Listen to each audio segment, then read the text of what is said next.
TV ప్రేక్షకులకి నమస్కారం. ఓం శ్రీ మహాగణాధిపతయే నమః. ఓం శ్రీ మాత్రే నమః. మనం ఈసారి ఆగస్టు నెల మాస ఫలితాలు చెప్పుకుంటున్నాం. ఆగస్టు నెల అంటే శ్రావణ మాసం. తెలుగు మాసాలలో అతి విశిష్టమైనది శ్రావణ మాసం. ఇది సాంప్రదాయబద్ధమైన స్త్రీలందరికీ చాలా ఇష్టమైన మాసం. ఎందుకంటే శ్రావణ మాసం నుంచి మనకి వరుసగా ప్రతీ నెల పండుగలు, నవరాత్రులు స్టార్ట్ అవుతాయి. శ్రావణ మాసం తర్వాత భాద్రపదం గణేష్ నవరాత్రులు, ఆశ్వేజం దుర్గా నవరాత్రులు, మొత్తం ఈ 12 మాసాలలోనూ అతి విశిష్టమైనవి ఈ రెండు. ఈ శ్రావణ మాసంలో మొత్తం లక్ష్మీ పూజ చాలా విశిష్టమైనది. స్త్రీలందరూ ఎంతో భక్తి శ్రద్ధలతో చేసుకునే వరలక్ష్మి వ్రతం ఈ శ్రావణ మాసంలోనే వస్తుంది. కొత్తగా పెళ్ళైన ఆడపిల్లలకి మంగళగౌరి వ్రతం చాలా చాలా ముఖ్యమైనది. మంగళగౌరి వ్రతం చేస్తే వారి మాంగళ్యం 10 కాలాల పాటు చల్లగా ఉంటుందని ప్రతి ఆడపిల్ల కోరుకుంటుంది. అందువల్ల శ్రావణ మాసంలో మంగళగౌరి వ్రతం చేసి ప్రతి ఆడపిల్ల మంగళగౌరిని పూజించి శ్రావణ మంగళవారం నోములు పట్టి 5 సంవత్సరాలు ఈ నోముని పరిపూర్తి చేస్తారు. అందువల్ల శ్రావణ మాసం అంటే స్త్రీలకి చాలా విశిష్టమైనది, చాలా మంచి పండుగ, వారం, నెల అని చెప్పాలి. ఎందుకంటే ఈ శ్రావణ మాసంలో వర్షాలు వచ్చి ప్రకృతి కూడా పచ్చదనంతో నిండి ఉంటుంది. ముత్తైదులకు వాయినాలు, తాంబూలాలు కళకళలాడుతూ ప్రతి ఇల్లు ఉంటుంది. శ్రీ మహావిష్ణువు శ్రీ వెంకటేశ్వర స్వామి జన్మ నక్షత్రం శ్రవణ నక్షత్రం. శ్రవణ నక్షత్రం రోజు పౌర్ణం రావడం వల్ల ఈ మాసానికి శ్రావణ మాసం అని పేరు వచ్చింది. ఈ మాసంలో శ్రావణ మంగళవారాలు, శ్రావణ శుక్రవారాలు, శ్రావణ శనివారాలు, శ్రావణ సోమవారాలు అన్నీ విశిష్టమైనవి. శ్రావణ మంగళవారాలు గౌరీదేవి వ్రతం ఆచరించి ఆడపిల్లలు కాటుక పట్టి అది ముత్తైదువులందరికీ పంచి తాంబూలాలు ఇచ్చి దీవెనలు తీసుకుంటారు. కొత్తగా పెళ్ళైన ముత్తైదు ఆడపిల్లలకే కాకుండా సువాసినీలకు కూడా ఎంతో ముఖ్యం. ఎందువల్లనంటే వారు తాంబూలాలు తీసుకున్న అదృష్టం వాళ్ళకి కలుగుతుంది కనుక సువాసినులకి, కొత్తగా పెళ్ళైన ఆడపిల్లలకి ఎంతోమంది ముత్తైదువుల ఆశీర్వచనాల వల్ల వారి మాంగళ్యం 10 కాలాలు చల్లగా ఉంటుంది అని అందరూ భావిస్తారు. శ్రావణ శుక్రవారాలు 4 శుక్రవారాలు విశిష్టమైనవే. అయితే పౌర్ణం ముందు వచ్చే శుక్రవారం వరలక్ష్మి వ్రతం చేసుకుంటారు. వర్ణ విభేదం లేకుండా అన్ని వర్ణాల వారు ఈ వరలక్ష్మి వ్రతాన్ని చేసుకుంటారు. సాధారణంగా అదే రోజు వ్రతం చేసుకోవడం విశిష్టం. ఏ కారణం చేతైనా కుదరకపోతే ఇంక మిగిలిన వారాల్లో ఏ శుక్రవారం అయినా కానీ వరలక్ష్మి వ్రతం ఆచరించవచ్చు. తరువాత శ్రావణ శనివారాలు. ఈ శ్రావణ మాసంలో వచ్చే శనివారాలు 4 చాలా విశిష్టమైనవి. శని చేత బాధపడుతున్న వారు అంటే అర్ధాష్టమ శని, మధ్యస్థ శని, ఏలినాటి శని ఉన్నవారు ఈ శ్రావణ శనివారాలు చేస్తే శని బాధ నుండి తప్పించుకోవచ్చు. ఎట్లాగైతే మంగళగౌరి వ్రతం చేస్తామో అలాగే ఆ మంగళగౌరికి భర్త అయినటువంటి పరమేశ్వరుణ్ణి శ్రావణ సోమవారం నాడు పూజించడం మనకి ఆనవాయితీగా వస్తోంది. శ్రావణ శుక్రవారం కానీ శ్రావణ మంగళవారం కానీ ఉదయమే లేచి తలంటి స్నానం చేసి కొత్త బట్టలు కట్టుకుని అమ్మవారికి పూజ చేయాలి. ముత్తైదువులను పిలిచి వారికి పండు, తాంబూలం, గాజులు, జాకెట్ గుడ్డ, మంగళగౌరి వ్రతం అయితే కాటుక, గాజులు ఇవ్వాలి. వరలక్ష్మి వ్రతం అయితే తాంబూలం ఇచ్చి చేతనైతే జాకెట్ గుడ్డ పెట్టాలి. అదే ముత్తైదువుల ఆశీర్వచనం తీసుకోవాలి. ఆచారం ప్రకారం కొంతమందికి 5 సంవత్సరాలు పెరగకుండా ప్రతి సంవత్సరం 5 ముత్తైదువులే ఉంటారు.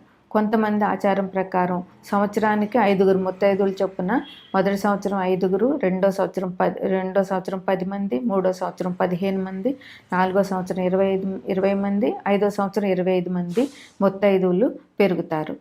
వారి ఆచారం ప్రకారం శ్రావణ మంగళ గౌరీ వ్రతం చేసుకోవాలి. శనివారం నాడు వెంకటేశ్వర స్వామి వ్రతం చేయాలి అని అంటే శనివారం ఉదయమే స్నానం చేసి వెంకటేశ్వర స్వామిని పూజ చేయాలి. అలాగే 7 శనివారాల వ్రతం కూడా ఈ శ్రావణ మాసంలో మొదలుపెట్టడం చాలా మంచి పని. జాతకంలో ఏలినాటి శని దోషాలు ఉన్నవారు, అర్ధాష్టమ శని ఉన్నవారు, అలాగే మధ్యస్థ శని ఉన్నవారు ఈ వెంకటేశ్వర స్వామి ఆరాధన చేయడం వల్ల శ్రావణ శనివారాలు వారు ఆ ఇబ్బందుల నుంచి, శనిదేవుని బాధల నుండి తప్పించుకోగలుగుతారు. 8వ రాశి వృశ్చిక రాశి. ఈ రాశ్యాధిపతి కుజుడు. ఈ రాశిలో విశాఖ 4వ పాదం, అనురాధ 4 పాదాలు, జ్యేష్ఠ 4 పాదాలు ఉంటాయి. ఈ రాశి వారికి వృశ్చిక రాశి మీద గురు, కుజ, శని దృష్టిలు ఉన్నాయి. 2 కుజుడు వృశ్చిక రాశికి అధిపతి అయిన కుజుని 7వ దృష్టి ఉంది, గురువు 7వ దృష్టి ఉంది, శని 10వ దృష్టి ఈ రాశి వారికి ఉంది. అందువల్ల ఈ రాశి వారు కొంచెం జాగ్రత్తగా ఉండవలసిన అవసరం చాలా ఉంది. ఈ రాశి వారికి ధనాదాయం బాగానే ఉంటుంది. ధనానికి వచ్చిన ఇబ్బందులు ఎటువంటివి లేవు. ఆరోగ్య విషయంలో వీరు జాగ్రత్తగానే ఉంటారు. ఆరోగ్యం సంబంధించిన సమస్యలు పెద్దగా ఏమీ ఉండవు. కుటుంబం విషయంలో వీరు సంతోషంగా ఉంటారు. అయితే కొద్దిగా భాగస్వామితో నెల చివరి వారంలో అంటే 26 నుంచి 31 మధ్యలో కొంచెం స్పౌస్తో గొడవలు వచ్చే అవకాశాలు ఉన్నాయి కనుక తగు జాగ్రత్తతో ఆ టైంలో వీరు వ్యవహరించడం చాలా మంచిది. ఉద్యోగం చేసేవారికి అనుకూలమైన కాలం అనే చెప్పవచ్చు. ఉద్యోగానికి సంబంధించి ఎటువంటి ఇబ్బందులు ఉండవు. ఉద్యోగస్తులు జాగ్రత్తగా వారి కార్యక్రమాలు నెరవేర్చినట్లయితే ఉద్యోగానికి సంబంధించి ఎటువంటి ఇబ్బందులు ఈ రాశి వారికి లేవు. సంతానం విషయంలో వీరు తగు జాగ్రత్తగా ఉండాలి. సంతానం వల్ల కొంచెం ప్రాబ్లమ్స్ వచ్చే అవకాశం ఉంది కనుక సంతానాన్ని తగు జాగ్రత్తగా అబ్జర్వ్ చేస్తూ వారిని 24 గంటలు కనిపెట్టి ఉంటూ వారి వల్ల వారికి ఎటువంటి నష్టం జరగకుండా కాపాడుకోవాల్సిన అవసరం ఈ రాశి వారికి ఉంది. వీరికి గౌరవభంగం, వీరికి ఆత్మాభిమానం చాలా ఎక్కువ. ఎవరిని మాట అంటే తట్టుకోరు. వీరు తిరిగి రిటర్న్గా మాట ఇచ్చేస్తారు. అయితే వీరు మాట ఎంత తొందరగా తోలుతారో అదే ఎదుటివారు వీరినంటే వీరు చాలా ఫీల్ అవుతారు. అందువల్ల వీరు జాగ్రత్తగా ఉండాలి. ఎదుటివారి నుంచి మాట పడే అవకాశాలు వీళ్ళకు ఉన్నాయి కనుక వీరు కూడా ఎదుటివారిని మాటలు అనకుండా అనిపించుకోకుండా ఉండవలసిన అవసరం ఈ రాశి వారికి చాలా ఉంది. వీరు తొందరపడి ఎంత మాటైనా వెటకారంగా మాట్లాడడం లాంటివి, చాలా నీచ పదజాలం ఉపయోగించడం ఇట్లాంటివి ఈ రాశివారు చేస్తారు. అందువల్ల వీరు ఎదుటివారితో మాట్లాడేటప్పుడు వారికి గౌరవం ఇచ్చి వీరు తగిన గౌరవం పొందవలసిందిగా ఈ రాశి వారికి సూచన. అంతేకాకుండా వీళ్ళు పని చేసేటప్పుడు జాగ్రత్తగా ఉండాలి. అదే ట్రాన్స్పోర్ట్ పని చేసేవారు లేదా ఈ సిగ్వి, ఈ డెలివరీ బాయ్స్ ఇట్లాంటి వాళ్ళు ప్రమాదాలకు గురయ్యే అవకాశాలు ఉన్నాయి కనుక వీరు జాగ్రత్తగా బండి నడిపేటప్పుడు జాగ్రత్తగా ఉండి నడవలసిన అవసరం చాలా ఉంది. ఎందుకంటే వీరికి ఇప్పుడు ఇబ్బందులు ఎదుర్కొనే అవకాశాలు ఉన్నాయి కనుక తగు జాగ్రత్తగా ప్రయాణాలప్పుడు జాగ్రత్తగా వ్యవహరించాల్సిన అవసరం చాలా ఉంది. వీరు పెట్టుబడులు పెట్టేటప్పుడు బాగానే ఉంటుంది. పెట్టుబడిలో ఎటువంటి ఇబ్బందులు వీరికి ఎదుర్కోరు. రాహువు దృష్టి ఉన్నా కానీ రాహువు వీరికి రజితమూర్తిగా ఉన్నారు కనుక రాహు వల్ల ఇబ్బందులు ఉండవు. కాకపోతే రాహు వల్ల భయం అధికమవుతుంది. ఆ భయాన్ని వీరు ధైర్యంగా ఎదుర్కోవాలి. భయపడకుండా వీరికి జీవితం చివరి దశ ఎలా ఉంటుంది అనే ఆందోళన చాలా ఎక్కువగా ఉంటుంది ఈ రాశి వారికి. ఆ భయాన్ని రాహువు క్రియేట్ చేస్తాడు. అందువల్ల వీరు దుర్గాదేవిని పూజించితే రాహు నుంచి, భయం నుంచి తప్పించుకోవచ్చు. రాహువు మరీ అపకారం చేయడు కానీ కొద్దిగా భయాన్ని సృష్టిస్తూ ఉంటాడు. కోర్టు వ్యవహారాలు వీరికి అనుకూలంగానే ఉన్నాయి. జాగ్రత్తగా కోర్టు వ్యవహారాన్ని పూర్తి చేసుకోవాల్సిన అవసరం ఉంది. స్త్రీల సహాయ సహకారాలు వీరికి బాగా ఉన్నాయి. అందువల్ల వీరు స్త్రీలతో వ్యవహరించేటప్పుడు జాగ్రత్తగా వ్యవహరించి వారి గౌరవాన్ని కాపాడి సహాయ సహకారాలు పొందవలసింది. మాటల వల్ల ఇబ్బందులు వస్తాయి, అన్ఎక్స్పెక్టెడ్ ఇష్యూస్ వీళ్ళకి వచ్చే అవకాశం ఉంది. అందువల్ల వీరు కొద్ది జాగ్రత్తగా ఉంటే ఎటువంటి ఇబ్బందినైనా ఎదుర్కొనే అవకాశం వీరికి ఉంటుంది. వీరు సుబ్రహ్మణ్యేశ్వరుని ఆరాధన చేయడం వల్ల చాలా మంచి జరుగుతుంది. ఎందుకంటే కుజునికి సుబ్రహ్మణ్యేశ్వరుని ఆరాధన చాలా మంచిది. అంతేకాకుండా ఈ శ్రావణ మాసంలో వచ్చే మంగళగౌరి పూజ చేయడము, శ్రావణ శుక్రవారాలు మహాలక్ష్మీదేవి పూజ చేయడము, శ్రావణ శనివారాలు వెంకటేశ్వర స్వామి పూజ చేయడము, అన్నిటికంటే ముఖ్యం శివాభిషేకం చేయడం వల్ల అన్ని సమస్యలు పరిష్కారం అవుతాయి. అట్లాగే శనికి వీరు శని స్తోత్రం చేయడము, శని జపం చేయడము, శనికి శివుని అభిషేకం చేయడము, శనివారాల హనుమాన్ టెంపుల్కి వెళ్ళి హనుమాన్ దర్శనం చేసుకోవడం, హనుమంతుడి గుళ్ళో ప్రదక్షిణాలు చేయడము, నవగ్రహ ప్రదక్షిణం చేయడం వీరికి తగు పరిహారాలుగా చెప్పవచ్చు. శ్రావణ మాసంలో చాలా పండుగలు వస్తాయి. శ్రావణ మాసం నుంచి పండుగలు మొదలు అవుతాయని మనం భావించవచ్చు. శ్రావణ మాసంలో పండుగలు విశిష్టత. మొట్టమొదటిగా వచ్చే పండుగ వరలక్ష్మి వ్రతం. ఇది స్త్రీలందరికీ చాలా చాలా ఇష్టమైన వ్రతం.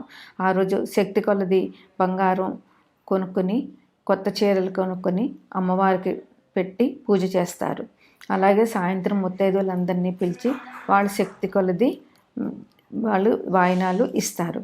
తర్వాత 9/8/2024 నాగపంచమి.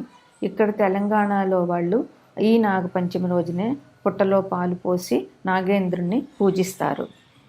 తర్వాత 15/8/2024 ఇది మన జాతీయ పండుగ, స్వాతంత్ర దినోత్సవం. ఇది మన ఇండియన్స్ అందరికీ కూడా ఇది పండుగనే చెప్పాలి.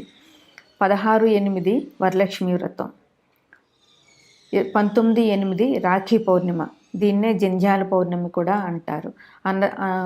అన్నదమ్ములు ఉన్న ఆడపిల్లలు అన్నదమ్ములకి రాఖీలు కట్టి వాళ్ళకి స్వీట్ పెట్టి వాళ్ళ ఆశీర్వచనం తీసుకుంటారు.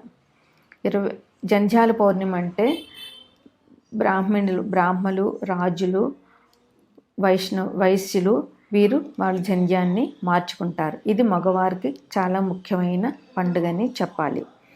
22/8 సంకటహర చతుర్థి.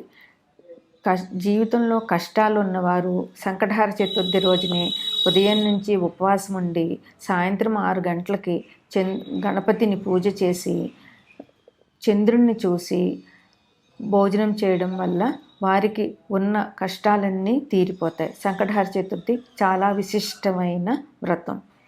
26/8/2024 శ్రీకృష్ణ జన్మాష్టమి.